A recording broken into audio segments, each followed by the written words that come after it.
एक पुलिस के सिपाही को छुट्टी चाहिए थी, पहुंच गया एसएचओ के पास, बोले छुट्टी चाहिए। बोले बहुत काम है, छुट्टी नहीं मिल सकती। बोले छुट्टी तो मैं लेकर आऊंगा। बोला अच्छा एक सवाल का जवाब दे दो, छुट्टी दे दूंगा। बोले सवाल कुछ भी बूझ लो। बोला अच्छा ये बता, कटप्पा ने बाहुबली को क्यों मारा? ये अंतरराष्ट्रीय सवाल पूछ लिया जी इससे। बोले ये बता, कटप्पा ने बाहुबली को क्यों मारा?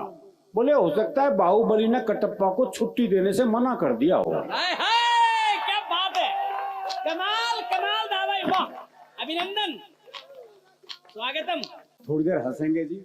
वैसे भी 3 साल तो कोरोना ने हंसने नहीं दिया, और 1 साल तक वो अंबानी के छोरे का ब्याह ही चलता रहा। हाय हाय क्या बात है। नहीं, भगवान शिव के ब्याह के बाद ये दूसरा ऐसा ब्याह था जिसमें भूत प्रेत पिशाच चुड़ैल देवी देवता सारे नाचे। आवाज बढ़ाओ, आवाज बढ़ाओ। आवाज बढ़ाऊं? मैं भाई अमित शर्मा थोड़ी हूं चीख के बोल लूंगा। आप अपने कान खुले रखो बस। वो एक और सिपाही को छुट्टी चाहिए थी, पहुंच गया एसएचओ के पास, बोले छुट्टी चाहिए। बोले किस लिए चाहिए? बोले जी मेरी शादी है। अब इस पे तो कौन मना करे जी। बोले अच्छा कितने दिन की चाहिए? बोले तो लुगाई देखने के बाद पता चलेगा।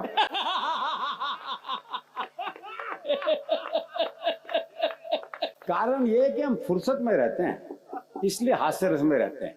वो एक ने रिक्शे वाले को आवाज दी, बोले खाली है? बोले हाँ। बोले आप फिर ताश खेलते हैं। तो इतनी फुर्सत जरूरी है।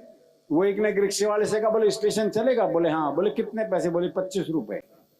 बोले ये तो रहा स्टेशन। अच्छा मैं पैसे कम कराने होते हैं, जगह को पास बुला लेते हैं।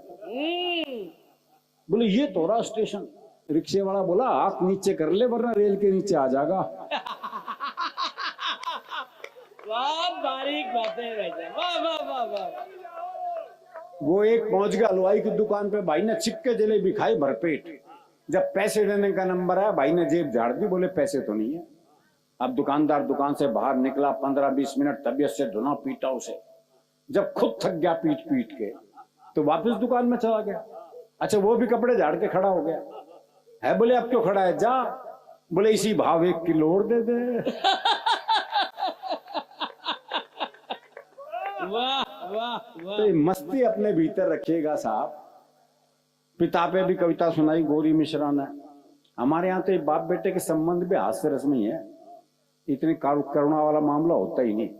वो बाप ने बेटे से कहा, बोले तू हर वक्त खेलता रहता है, बड़ा होके क्या बनेगा? बोले मैं बड़ा होके बनूंगा डॉक्टर। अरे बोले डॉक्टर के लिए बहुत पढ़ना पड़ता है, अंग्रेजी पढ़नी पड़ती है, बहुत पढ़ाई करनी पड़ती है। बोले मैंने तैयारी कर रखी है। अब उसकी तैयारी देखो जी आप। जी जी जी। बोले मैंने तैयारी कर रखी है। बोले क्या तैयारी कर रखी है?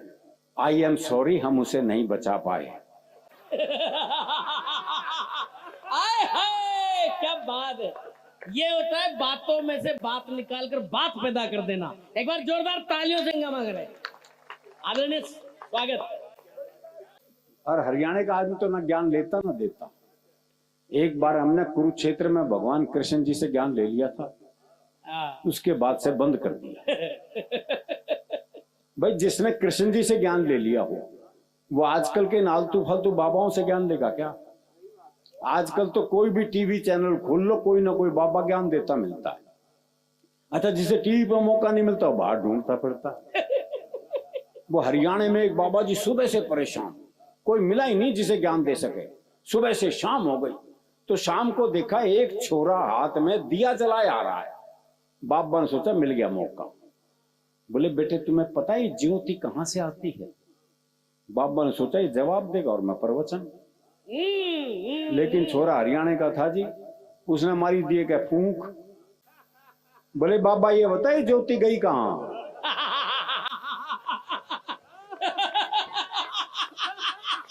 आजकल हर एक स्कूल में योग टीचर लग गए। वो दिल्ली में एक योग टीचर बच्चों को योग सिखा रहा था। बोले बच्चों सीधे लेट जाओ। बच्चे सीधे लेट गए। बोले अपने पैरों से साइकिल चलाओ। वो सारे साइकिल चलाने लगे। एक पढ़ा रहा अपने हरियाणा का मस्त है। बोले तू साइकिल क्यों नहीं चला रहा? बोला मेरी साइकिल ढलान पे है।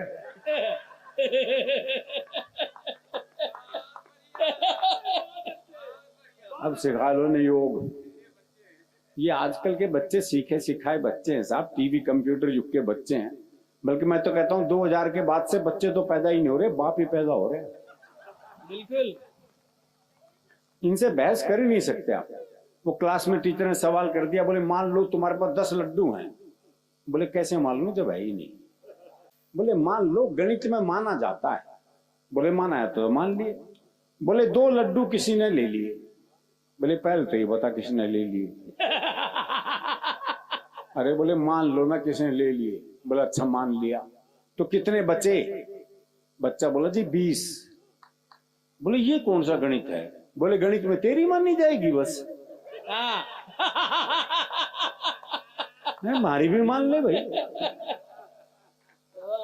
वो एक बच्चा 3 दिन तक स्कूल नहीं आया। चौथे दिन स्कूल पहुंचा तो मास्टर ने पूछा, बोले भाई 3 दिन से आया क्यों नहीं? बोला जी हमारी भैंस ने काटड़ा दिया है। काटड़ा समझते हैं ना, जैसे गाय का बछड़ा होता है ना, ऐसी भैंस का काटड़ा। आपके यहाँ पाड़ा कहते हैं शायद। हाँ पाड़ा, हरियाणा में काटड़ा कहें उसने। बोला जी हमारी भैंस ने काटड़ा दिया है। तो मास्टर बोला भाई इसमें क्या खास बात हो गई? बोले खास नहीं तो तू दे के दिखा।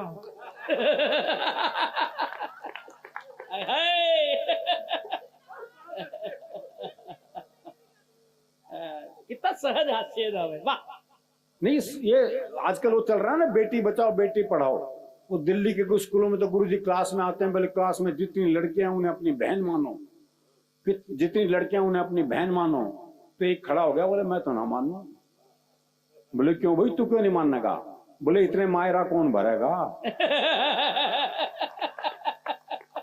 देखो बात उसकी जायज है, बात जायज है। जब वो इतनी दूर का भविष्य जानता है, निकट का तो जानता ही है।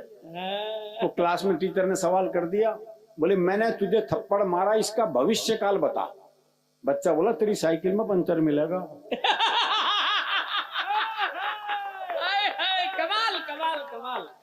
वो टीचर ने सवाल कर दिया, बोले एक खेत को 5 मजदूर 10 दिन में जोतते हैं, तो 10 मजदूर कितने दिन में जोतेंगे? तो एक छोरा खड़ा हो लिया, बोले जब खेत एक बार जुत लिया तो कितनी बार जोतोगे भाई उसे? वो हरियाणा के गांव में स्कूल के पास ही शमशान घाट था। तो गांव में कोई मरता, स्कूल की छुट्टी हो जाती। तो बच्चे बड़े खुश, बोले सही जगह स्कूल है। वो एक दिन 8-10 बालक स्कूल जा रहे थे, तो स्कूल के बाहर 2 बूढ़े बैठे बीड़ी पी रहे थे। तो एक छोरा बोला हमारी 2 छुट्टियां तो बाहर बैठी बीड़ी पी रही से हैं। अगलों के लिए छुट्टियां हैं, वही क्या करो। दरअसल क्या है, मन का साफ होता है ना, जो मन में और जुबान पे। वो एक मुकदमा चल रहा तो एक ताई गवाही के लिए आई। अच्छा दोनों वकील उसी के गांव के। तो पहले वकील ने पूछ लिया, बोले ताई मुझे जाना है? खूब जानू हूं, गुलाब सिंह का छोरा है तू, 1 नंबर का झूठा। तेरी लुगाई तक तो छोड़ के चली गई थी। बेचारा वकील सन्न रह गया जी। उसने दूसरे वकील की तरफ इशारा कर दिया, और ताई से जाना है? अच्छी तरह जानू हूं, करनेल काने का छोरा है यो, 1 नंबर का ये आश। तेरी लुगाई से भी इसका चक्कर था।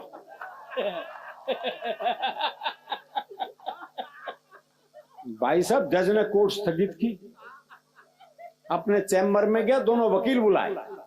बोले खबरदार ताई से मेरे बारे में कुछ पूछ लिया तो। बहुत अच्छे।